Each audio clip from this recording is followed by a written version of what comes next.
Hi, everyone. I want to thank all of you for coming today, and it's a beautiful sunny day out there. It looks like we're through with our rain showers and things like that. I also want to tell you a little bit about what's coming up next month.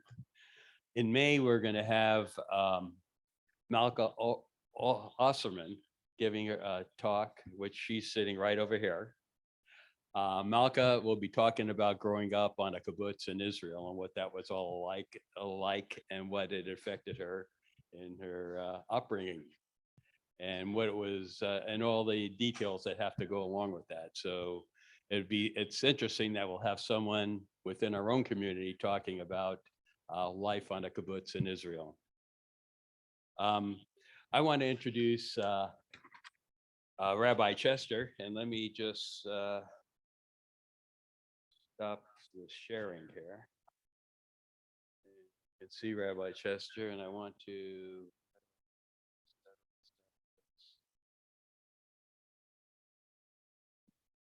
In any case, you can see Rabbi Chester. Rabbi Chester is married to Leona, and they have 2 children and 2 granddaughters. He graduated from UCLA and was ordained a rabbi from the Hebrew Union College. Rabbi Chester has served a number of congregations in this 52 years as a rabbinate. From 1971, he was rabbi of Temple Beth Israel in Jackson, Michigan, as well as chaplain for the Jewish prisoners in the state of Michigan. From 1976 to 1989, he was a rabbi of Temple Israel in Stockton. And from 1989 to 2011, he was rabbi of Temple Sinai in Oakland. After retiring from Temple Sinai in 1911, he served as an interim rabbi in Edmonton, Alberta, Canada, and twice as the interim rabbi at Temple Israel in Alameda. And that's really where I really got to know him. He also serves as the interim rabbi at Temple Isaiah in Lafayette, California. His main love in the rabbinate is teaching. And so he's going to let us have some insight into what it's like as far as Jewish medical ethics are concerned. Without any further ado, go to it, Rabbi.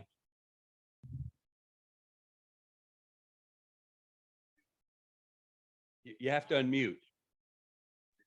You'll allow me to share my screen, Howard? Yes. Okay. So thank you. I just want to start with a bracha for study together. Baruch atah Adonai Eloheinu melech haolam asher kitshanu b'mitzvotav v'tzivanu la'asok b'divrei Torah. Amen.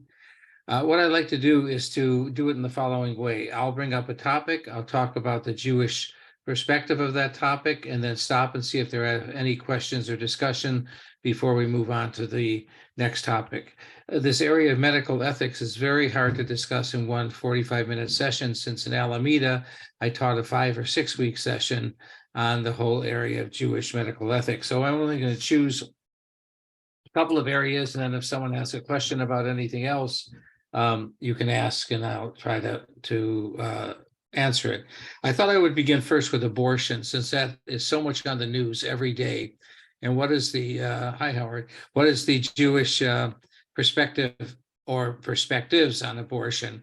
Because when we talk about these various things, as we are going to today, there's not a lot of unanimity on them between orthodoxy, conservative, and reform, or let's say orthodoxy and then conservative reform. I'm going to put together in reconstructionist in most cases. So I'd like to begin with abortion, and I'm not too much of a techie, so I hope when I say share the screen, it's going to come up. Yes, there it is right there. Okay, can everybody see that now? Yes. Okay, good.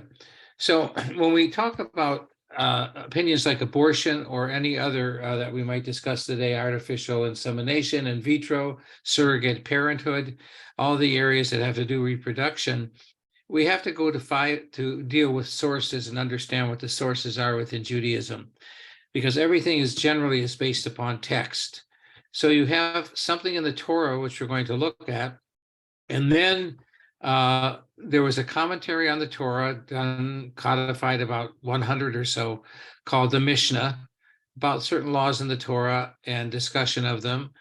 And about 300 and some years later, there was the Mishnah discussion was repeated, and then more commentary in the Talmud, and all that became law. And after the late 400s, everything was codified. It was said it came from God, given by Moses, passed down, written by Moses, orally interpreted by, quote, the rabbis.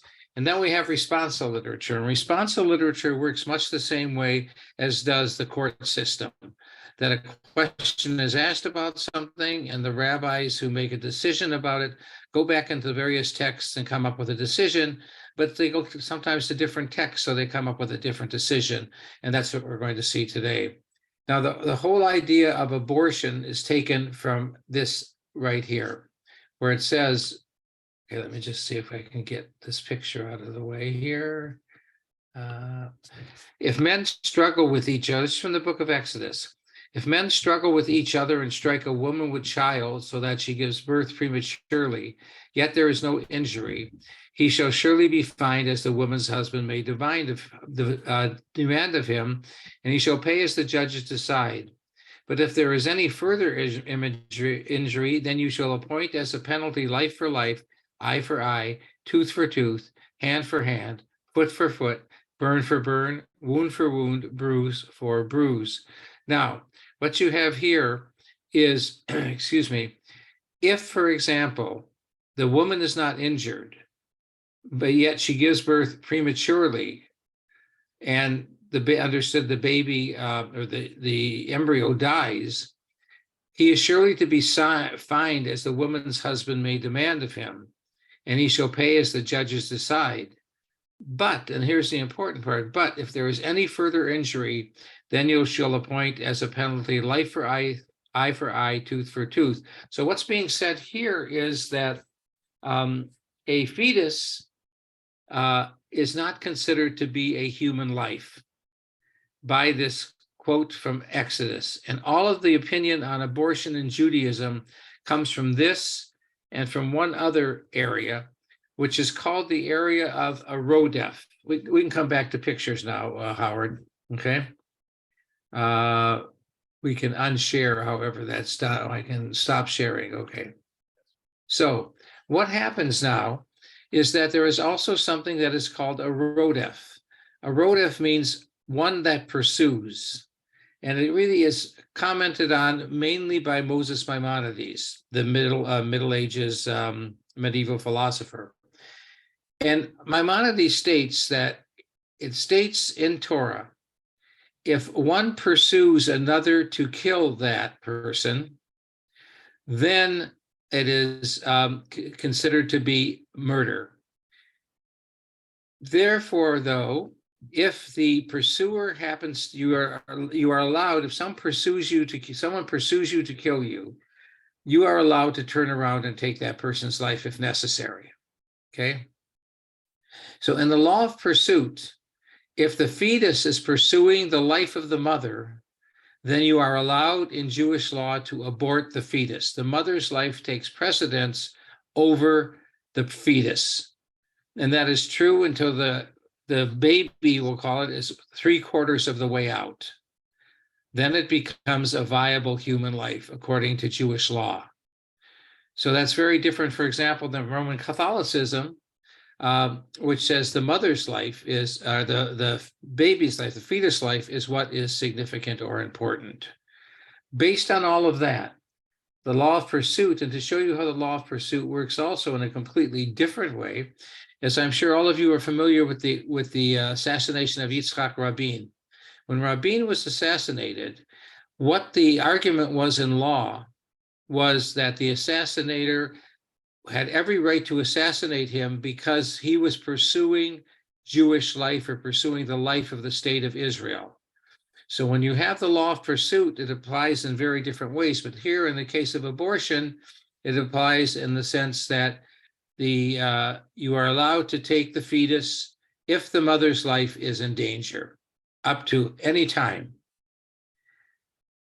The other thing within Orthodoxy that you have here is not only a danger to the mother's life, But if the woman, and this is especially true within Orthodoxy, if it says, and I quote this, if she is going to go crazy because she is pregnant, then you are allowed to abort. What's meant by going crazy is, let's say she already has 10 children and does not want another, then she is allowed, if the rabbi makes the opinion, to abort. So Judaism does allow abortion. Now, conservative and orthodoxy, or conservative and reform, both believe that it's the woman's choice whether or not to have an abortion. It doesn't only have to be in these two cases of either the mother's life being in danger or the road death, the mother's life, or she might go crazy, but it also allows it in a matter of a woman's choice completely. Now, all three branches of Judaism consider abortion not a good type of birth control. It shouldn't be used for birth control reasons. There are other things that can be used, but for other reasons, you are allowed to do an abortion. So let me stop there and see if you have any questions at all about this. Just I can see most of you, so I see a hand. I don't know whose it is. Go ahead. Let me get a mic up to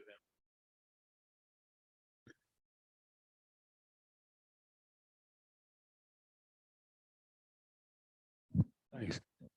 So Rabbi, how does most of Judaism look on when life begins? Does Okay. it talk about, halfway out, 1/4 of the way out? Well, technically Judaism believes that when it's 3/4 of the way out, then you would not be allowed to abort. So that's when life begins, 3/4 of the way out? Well, that's when a viable life begins, yes, in terms of strict Jewish law and the issue of abortion.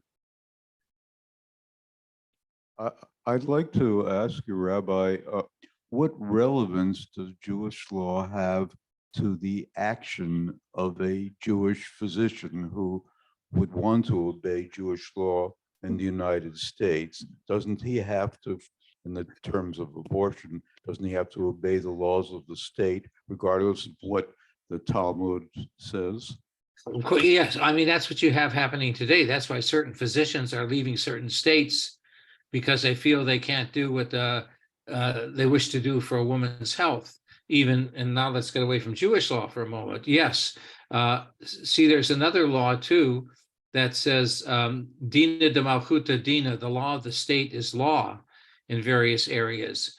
And so if you were in a certain state, you would have to follow that law. And that's why you would, unless you decided that you're going to take a chance and what the law is in and of itself is not a moral law. Hi, Rabbi Chester. This is Ethel Steinberger, your friend from Claremont with David. I'm asking you, I want to ask a question. When you say 3/4 of the way out, do you mean through the pregnancy? Yes, 3/4, no, out of the birth canal. 3/4 out of the birth canal. So if a baby's halfway out of the birth canal, that's their head and shoulders. That wouldn't be an abortion. Wouldn't that be murder? Well, that's the whole question. I mean, don't forget, we're dealing with stuff that's that kind of definition that's pretty ancient. So you're going to have to decide what's meant by 3/4 of the way out. Well, Okay. what about a C-section? That's total exposure. Okay. Well, a C-section is something that's very, very different. That's something we're going to discuss in and of itself. Okay. Rabbi, who makes these decisions on what Okay. the position will be?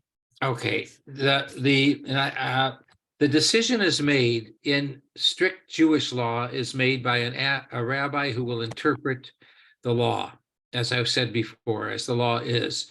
So if you go to if you're an Orthodox Jew or an ultra-Orthodox Jew, you would go to your rabbi would be the rabbi that you most respect to make these various decisions we're going to talk about.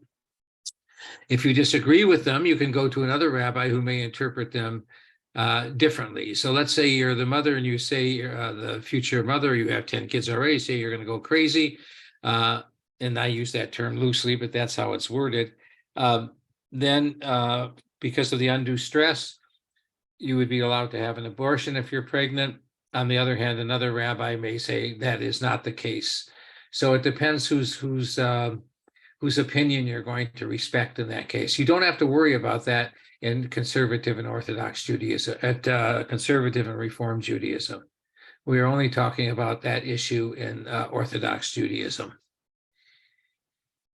So if, as you said before, that life begins when this child is 3/4 the way out, why do you have to wait a week before you can give it a name if it's truly a real life? Okay, well, now that gets to another thing. I'll also try to answer that question with something else. Really, in traditional Judaism, you don't have a funeral for a baby till it's over 30 days old, because it's not necessarily considered a viable life. And what that really comes from is that the children often didn't live the 30 days, and therefore they said it probably for the ease of the parents that it's not considered a life as yet. So you don't give it a name because you don't want the Kinahora to come, the angel of death, to come and take that baby away and know who the name is. You're getting into a lot of what we were called Bubba Mices now, okay? Old tales of that then become Jewish law. Any other And again, questions? That's in traditional Judaism, by the way. Within especially Reform, the babies are usually given a name right away. If people are more traditional, they'll wait the extra number of days. Also, with a baby, and especially with a male baby, you don't do it until after the baby's been circumcised, because part of the circumcision ceremony is one of the prayers is giving the name the child a name, Hebrew name. So you don't do it until the bris. I don't think we have any more questions. Okay. So let's go now to something else about what's called artificial insemination. So I want to ask you, do you think Judaism would allow, somebody can answer this, Judaism, and I am now, we'll talk about traditional Judaism first. Do you think traditional Judaism would allow artificial insemination? Anybody want to just throw out an answer? You can be 50% right or 50% wrong. I'm hearing both answers. I'm hearing some say yes and some say no from. you. Okay, then let's say the yes. The yes, give me a reason. I apologize. Would you define artificial insemination? Okay, artificial insemination would be where, you know, the in vitro or artificial insemination, where the intercourse does not take place and the sperm is embedded into the egg, either and then inserted, or the sperm is sent into the egg. Okay. Well, I'll give you a no, because nothing like that was known when the Torah was, even after the Mishnah and yada, yada, everything else. Okay, that is correct. But let's say now it's known. What would you say? Every year there in San Francisco for quite a while, not anymore, there was always a medical ethics conference of Orthodox Jews and Orthodox rabbis. So in this response to literature, and there are a couple of rabbis who now deceased that are were experts in Jewish medical ethics, in modern Jewish medical ethics, and would render a decision on this. So what would you say that decision might be? Yes or no? Once we know the technique. It depends on which rabbi you go to. Okay, but I'm asking you, just somebody there before I give an opinion, what would you say? The person who says yes and the person who says no, why?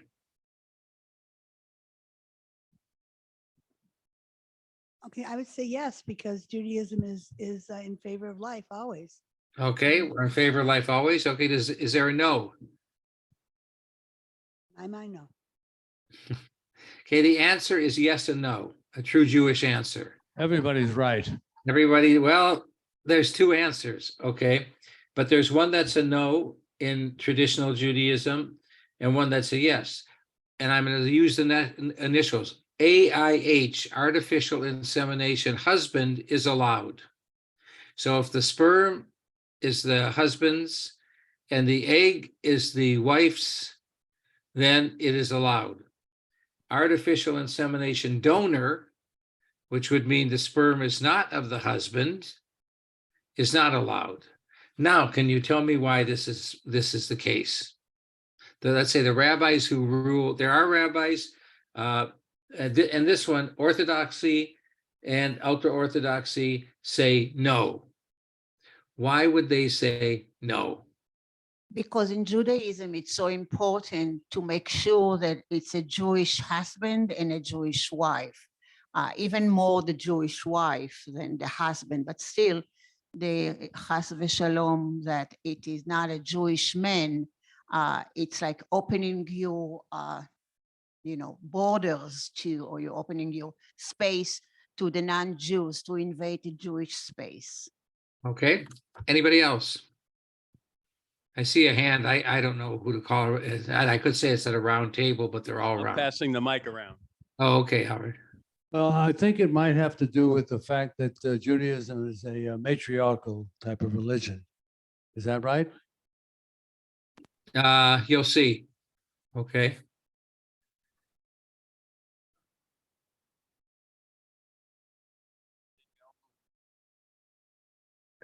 Nobody else? Okay.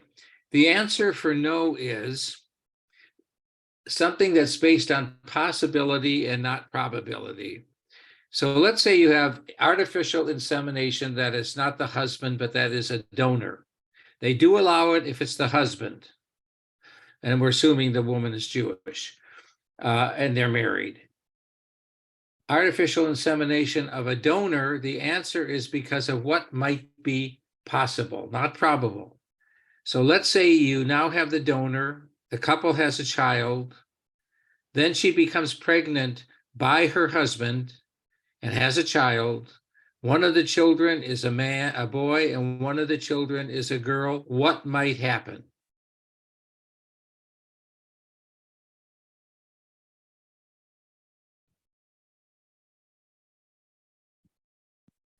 And don't forget, she doesn't know who the donor is. They could marry in Kentucky. Not only in Kentucky, but let's say it, put it this way, take it a little further away from probability, that they have a child, someone else has a child by the same donor of the sperm. The two of them meet, the couple's child we're talking about, and the other person's child, and they get married. What is it? Who's marrying whom in this case? A brother is marrying a sister. What is that called? That's incest. That is not allowed within Judaism. So Chaim and Shira have a child by a donor. Her egg, a donor sperm. We don't know who the donor is. Then the donor has a child with someone else, and these two children meet and they get married or they fall in love. So you have a sister or half sister and brother marrying one another. Now, the probability of that is way off, very, very low percentage, but the possibility of that is still there. Therefore, you do not allow a donor within that situation. Is that clear to everyone? Now, there's one other reason. A question. Yeah. In the Jewish religion, at least to Orthodox Jews, the tribe of the offspring follows the tribe of the father. Correct. In case of a donated sperm, even if the father is Jewish, they may not know whether he was a Levite or a Kohen or whatever.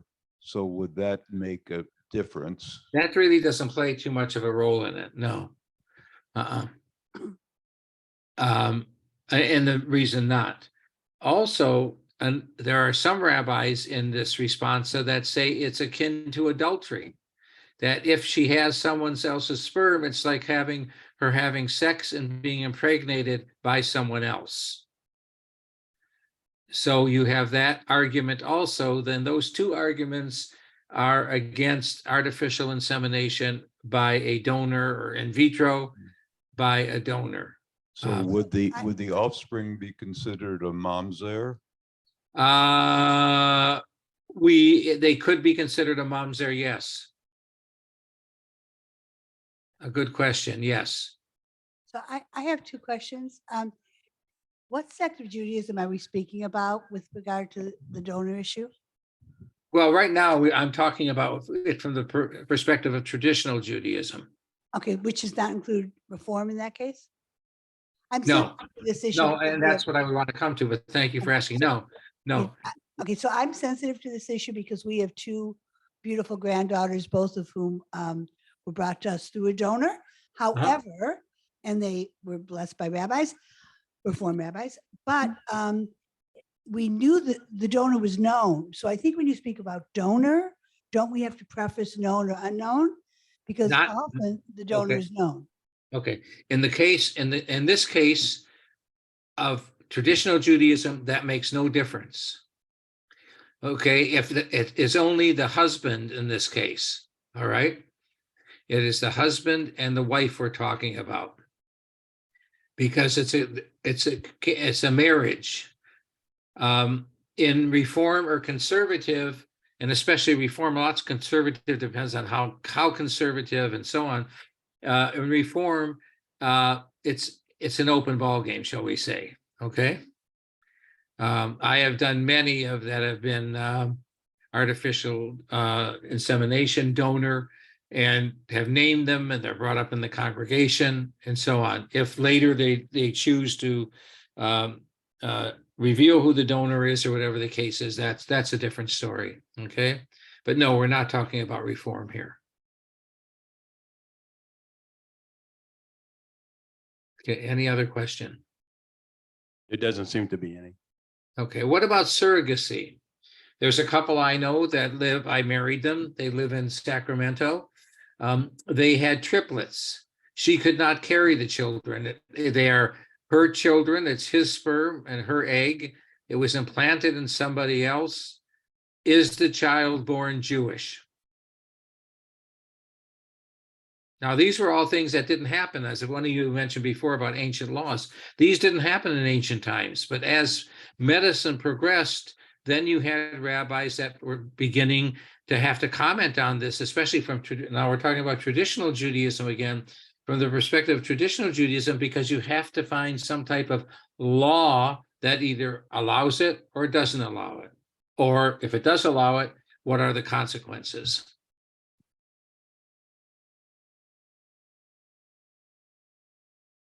So the question is this, are the kids Jewish? Yes, someone else bears the children, births the children, even though it's a Jewish mother's eggs and a Jewish father's sperm. I think the children should be Jewish because they should not be penalized because the mother could not actually carry 3 children. Okay, you are now speaking as a liberal Jew. That's very good. What about not such a liberal Jew? Does it matter if the woman carrying the eggs is Jewish? Yes, it would. If she is Jewish, then the kids would be Jewish. Right, and if she is not Jewish, then the kids would have to be converted, which was this case technically, because it says that when the Jewish mother bears the child, births the child, then the children are Jewish. In this case, technically, she is not birthing the child in surrogacy. Again, it's different if we come to the more liberal branches of Judaism, but in traditional Judaism and Jewish law, that is the statement. So what about the reverse of that? Let's assume that the woman whose eggs is not Jewish, and the woman who gives birth to the children are Jewish. Does that make the children Jewish? Technically, it could, yes, it could make the children Jewish. Okay.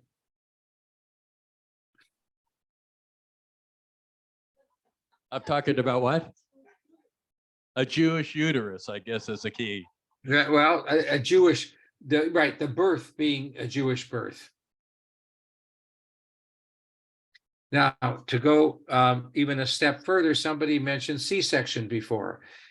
Somebody tell me what Pidyon Haben is. Anyone want to tell me what Pidyon Haben is when it comes to birth? Do I see a hand somewhere? Naming of a girl. No, No? no. Okay, Pidyon Haben, does someone else have a hand up? Pigeon Ben is when a firstborn to a woman is a boy. Part of the ceremony to the bris is to ransom him from a Kohen. Right. When in Jewish law, in the Torah, it says that if when a boy is born, and if it's the firstborn of the mother, the firstborn is a boy. If she has a girl first, then this doesn't apply. But if the firstborn is a boy, then Pidyon Haben, at 30 days, you take him to the priests and you ransom him back so he doesn't have to serve at the temple for a certain amount of time. Today, what happens in traditional circles is at 30 days, now the baby's already been named, you already have the bris and so on, but at 30 days, sometimes what will happen, there'll be a small ceremony, certain things are said, and then in a handkerchief, a nickel is put, or a shekel, or whatever it is, and that's taken by the rabbi, and that's ransoming the child back. So it all has become symbolic. What happens if the child is the firstborn is a boy, and it is a C-section?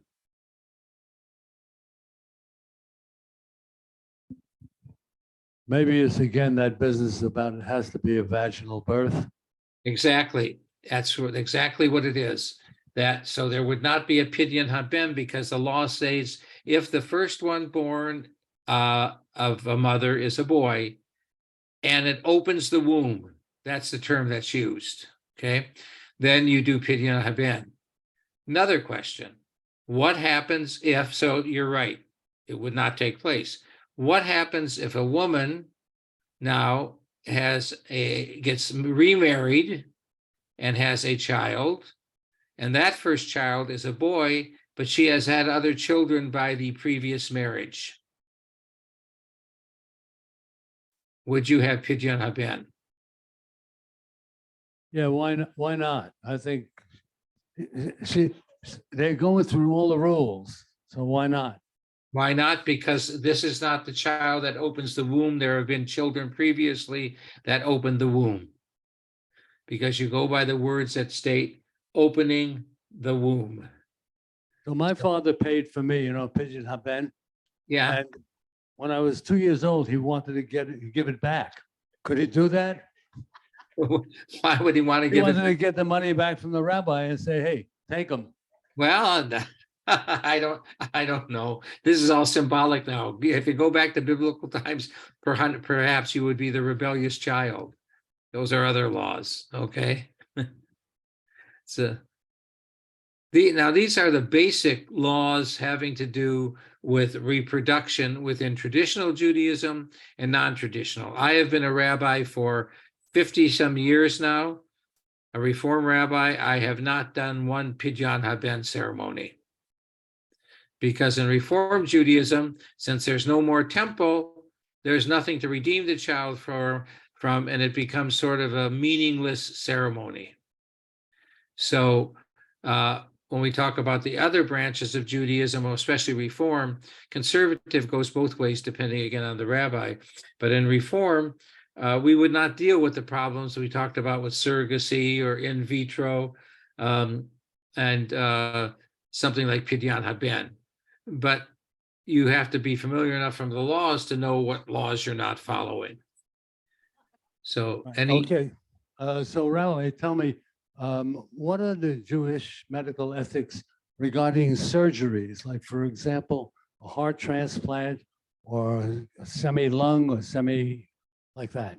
Okay, that's a great question. Okay, because that gets us to another part of medical ethics. All of Judaism will allow uh, um,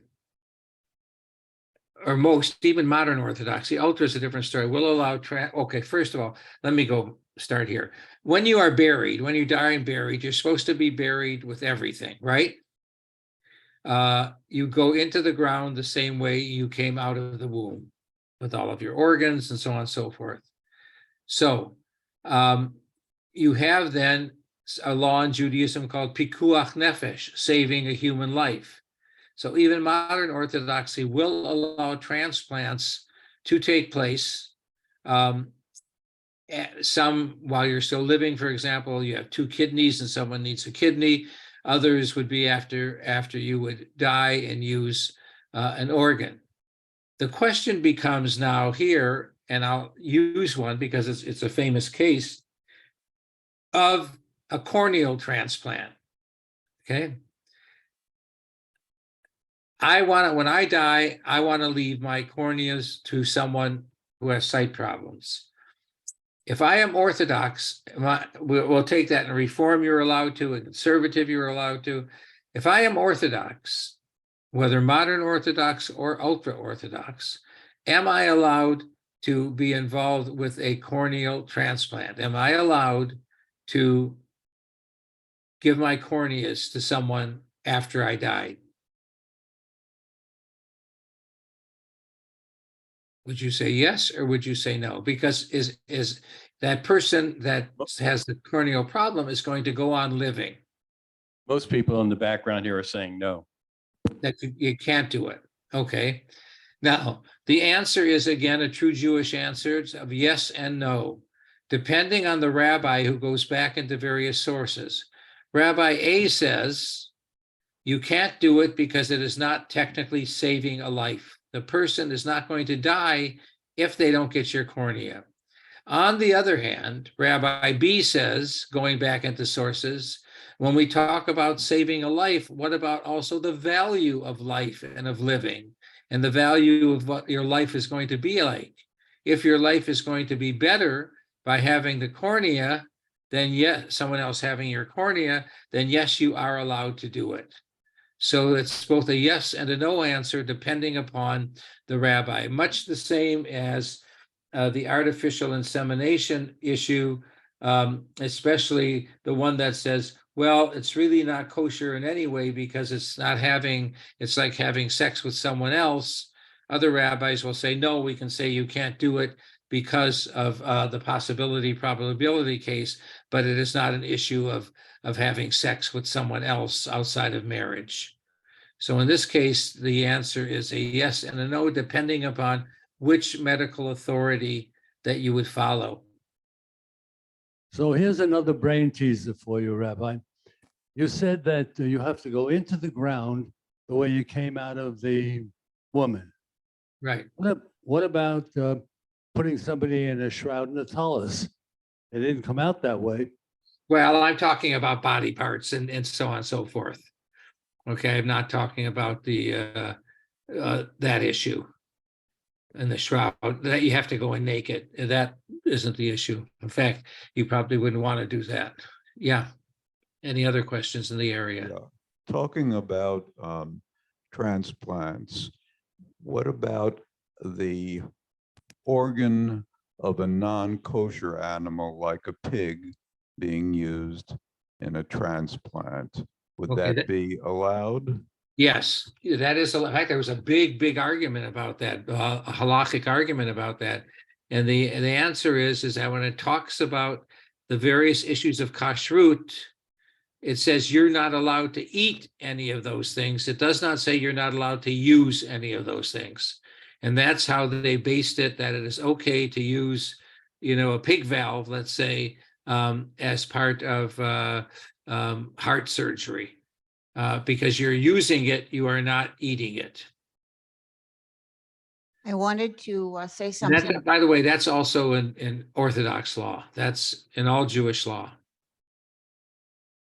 I wanted to say something about all these halachic in regards to the Israeli medical authorities.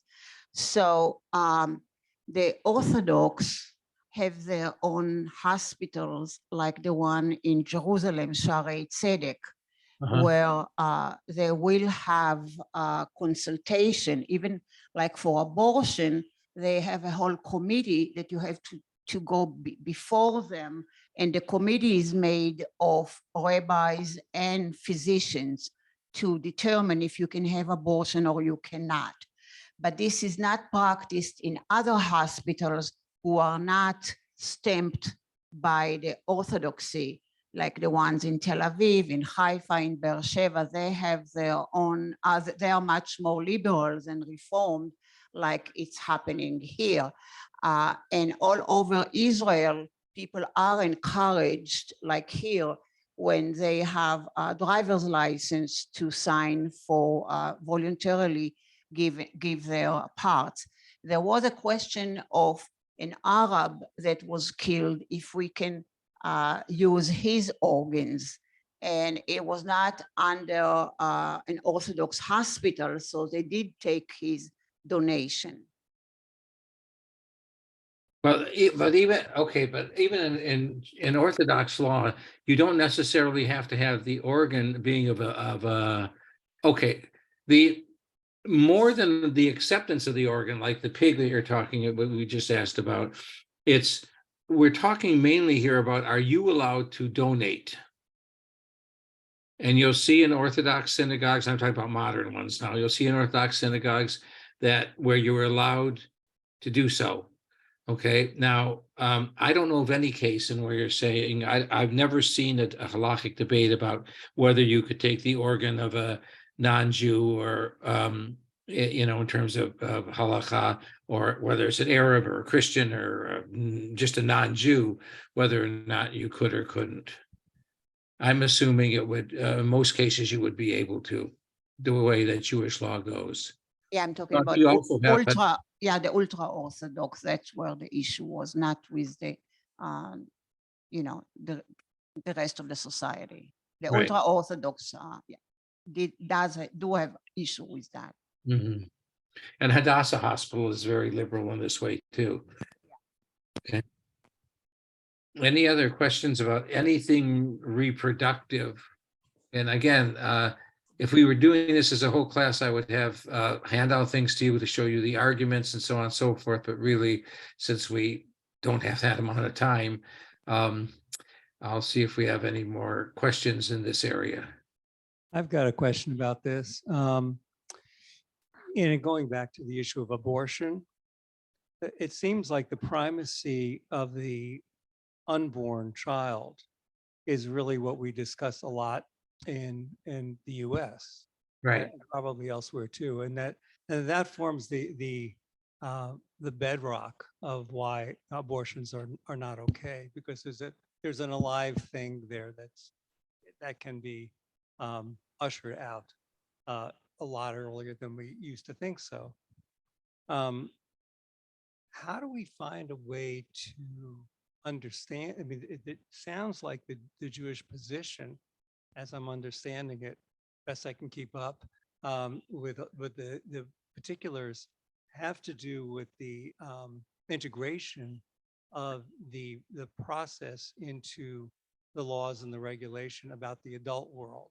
Right. For and so therefore the critical nature of the child's being, his life or her life is kind of off to the side completely until they're part of the tribe, until they're in the world.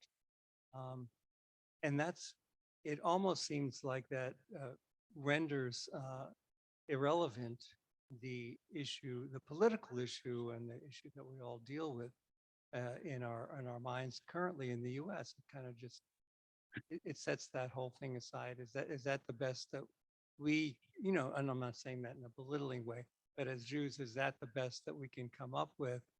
And because it's, it's really a different, it sounds like it's a different world. I don't quite understand the question. I'm Well, sorry. the question is like, how we're having a conversation with I have conversations as a oh, I'm sorry. As a psychologist, for example, which is what I do, I have conversations with born again Christians. Mhm. And their thought is very straightforward and very clear about this. That's where life starts at the point of conception. And I'm not going to argue with patients, but my point is, how do we understand that way of thinking in a way that maybe excuse me, integrates what we are as Jews? Oh, that's what I'm talking about. Yeah, well, you're hearing the topic. It's just the part of the side of the topic you don't want to hear. But that's what I'm trying to understand a little bit better, to understand how we are as Americans, because that's our society. Yeah, well, I think that when the problem with this whole abortion issue is that it's an issue that's between the people involved and whatever their religion's belief is. If someone's religious belief is that human life begins at conception, that's their life. Our life and the Jewish life may be a different approach, but that it's nothing that should become. It's a moral issue that's becoming politicized, and has become politicized, and that's the whole problem here. Is that I can give the grounds to a born again where take this thing from Exodus and so on and talk about the pursuant issue and say, this is where Judaism is. And they can say, no, we believe that the conception based on this, and that's all fine. But then when it comes to basically law and Congress and the Supreme Court and so on, then it has passed any control that any of us has over what our individual beliefs might be. And it becomes an object, and that's why some rabbis actually and others are suing now the decision as a decision because it's against civil liberties. It takes away anybody's choice. And we believe in civil liberties. I think the bigger problem with this is to go to a problem is the whole idea of when does now one become a viable human being? Where Judaism says is until you're out of a womb, 3/4 as it says, whereas others say, well, we can now take a child at 8 weeks old and it'll still live. And that's where it becomes, I think, a certain difficulty.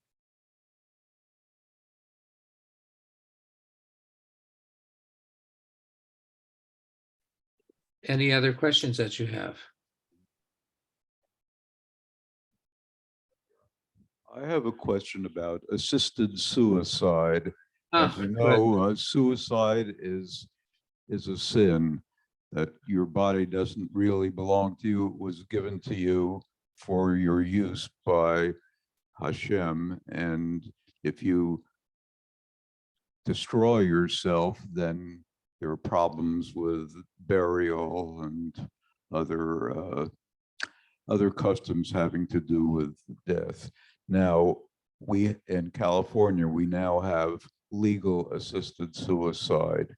Would a Jewish doctor who was religious choose to be a part of that process? My guess would be no. Now, I've been a part of that process 2 or 3 times, even being there when the person drank the concoction and then a half hour later was dead. I would say an Orthodox rabbi would not be a part of that. Just like in certain cases, Roman Catholic surgeons would not take place in abortions.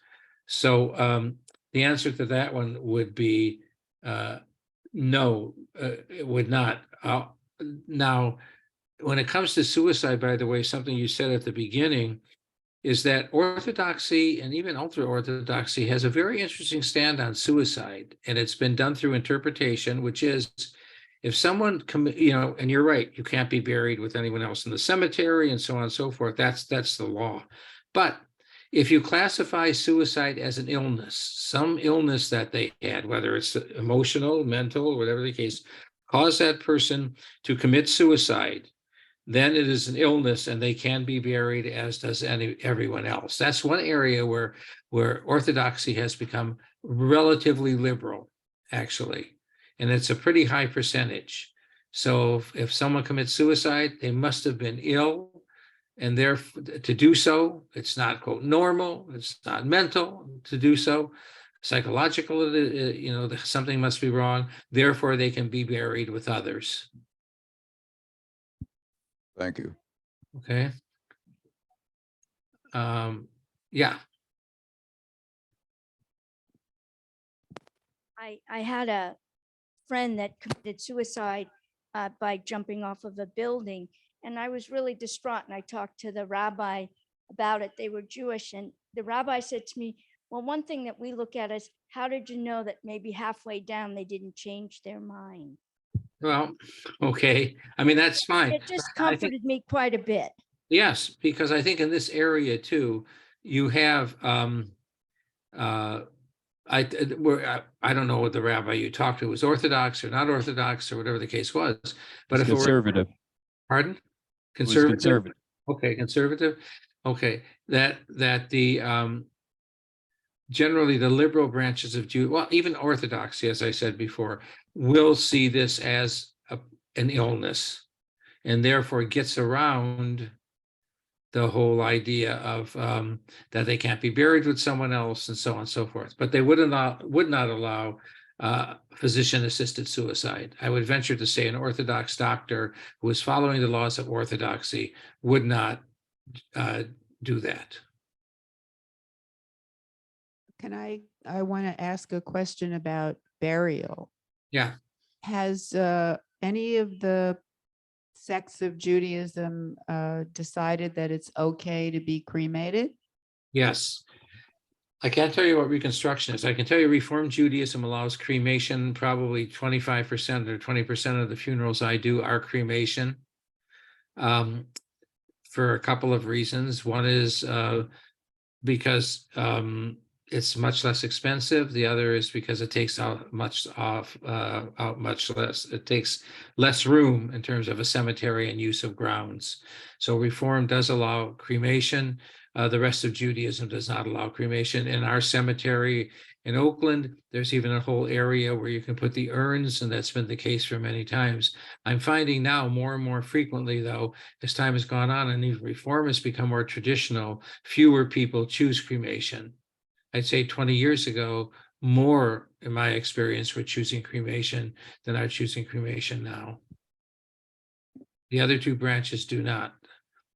In fact, within traditional Judaism, when I say you're supposed to be buried whole, there was something very interesting that happened in Florida a number of years ago, where a man had an arm amputated. It was buried in the cemetery, an Orthodox cemetery. And then when he died many years later, he was to be buried with the arm. They couldn't find where the burial place was, and the cemetery was sued for a whole lot of money because of moral anguish, mental anguish, because religiously they're supposed to be buried, that he was supposed to be buried with that arm. So, but cremation is allowed within Reform Judaism. Any other questions before we sort of, I guess we gone almost an hour, we'll call it a day. You mentioned the reason is that it's less expensive and takes up more room. Usually Takes up less room. yes, but I'm surprised to hear that a practical reason has been used as a justification for cremation. Yeah, and it's not, there's not a religious reason. Well, religiously, you're not allowed to do it because the body is supposed to be treated with respect in the same way as it is when alive, and that's why you have the Chevra Kadisha and so on and so forth. And so dust you are and unto dust you return is generally is the Jewish law. But in terms of people wanting to do it, I mean, I can talk to people who want to be cremated, and give the reason of the soul and so on and so forth, which has nothing to do with the body as body, but we have the idea of the soul going back to God who gave it. And can the soul go back if one's cremated? And the answer is yes. So theologically, you can give reasons that cremation is all right. So you're right. There really isn't. If people say to me, I want to be cremated, like I said, it's mainly for those two reasons. So it's why you shouldn't be cremated are for religious reasons. And then, of course, one were some Jews who it doesn't bother them religiously, but then they say it harkens back to the Holocaust, where Jews were burned. And I just can't see, this is someone speaking to me, I just can't see someone doing cremation for that reason. But you're right, in terms of a religious argument, very infrequently will be a person who wants cremation buried on a religious or non-religious argument. Last chance. There doesn't seem to be any more questions on that subject. Okay, any more? We'll take one more and then I will call it afternoon.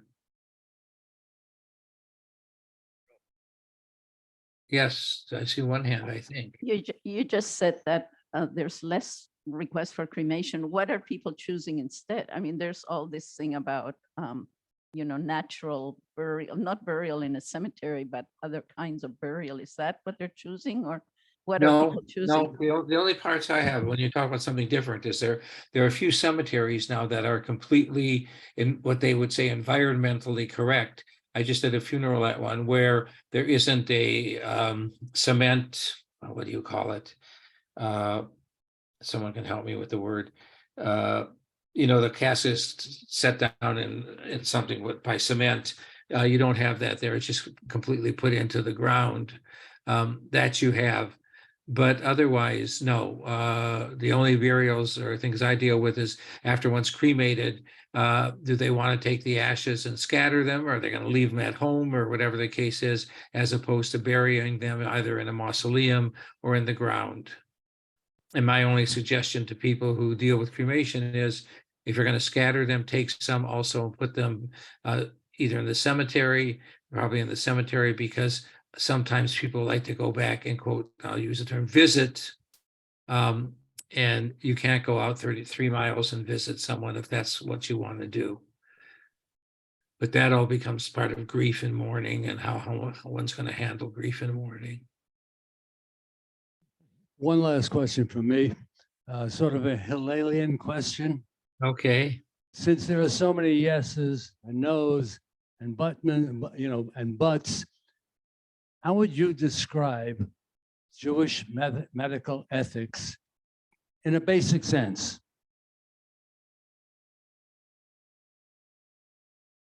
I would say today in Jewish medical ethics, you really have to go into to talk. Well, if you're Orthodox, then that's one thing.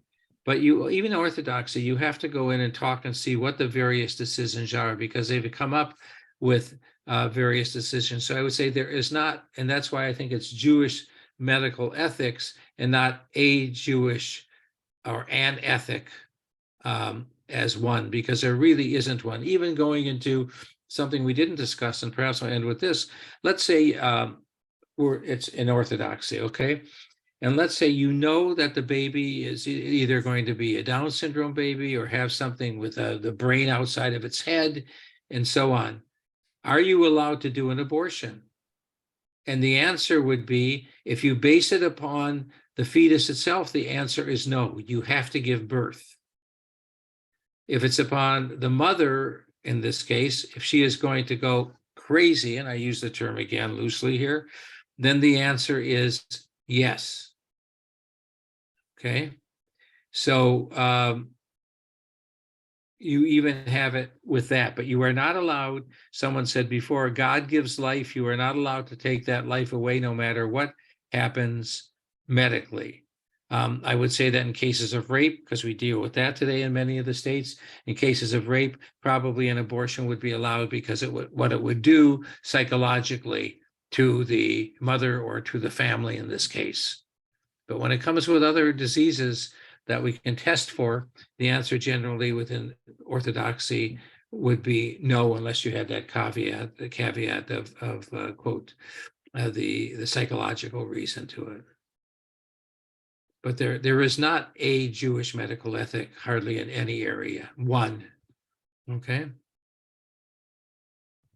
Well, Rabbi, I want to thank you for a very interesting presentation. thank you. And we really enjoyed having you, even though you had to condense the 5 weeks at Temple Israel down to 45 minutes or an hour here at in the East Rec Center in Oakmont. Thank you very much. Thank you, and thank you, everyone. Bye-bye. Anyhow, that ends our session. I just want to again remind you that next month we'll have Malka Osserman talking about her life growing up on a kibbutz in Israel. I think that should be also a very interesting, exciting discussion. Thank you.